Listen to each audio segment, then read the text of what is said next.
Kamusta mahal na mga taga-subaybay, maligayang pagdating sa aking channel.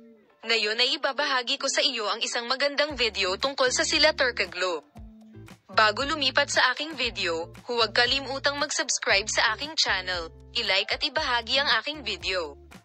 Ibinahagi ng Turkish actress na si Sila Turkoglu ang lalim ng kanyang nararamdaman at ipinahayag na kasalukuyan niyang kinakaharap ang heartbreak. The point where he expressed that he missed Nevraz. Ibinahagi nina Sila Turkoglu at Alt Nevraz ang screen noon at nanalo sa puso ng mga manunood sa kanilang night prayer chemistry sa isang sikat na serye sa telebisyon. Ngunit para kay Sila, na matapang na tinatanggap ang mga kahirapan sa pagharap sa mga kahihinatnan ng isang romantikong relasyon, ang magic sa screen ay tila naging totoong buhay na emosyon. Ang anunsyo na ito ay naging sorpresa sa mga tagahanga na sumusunod sa on-screen na paglalakbay ng mag-asawa at umaasa na ang kanilang bono ay lalampas sa mga hangganan ng screen ng telebisyon. Ang bukas at mahinang pag-amin ni Sila Turkoglu ay nagdulot ng malaking suporta at pakikiramay mula sa mga tagahanga na nakiramay sa pagiging komplikado ng pag-ibig at sakit.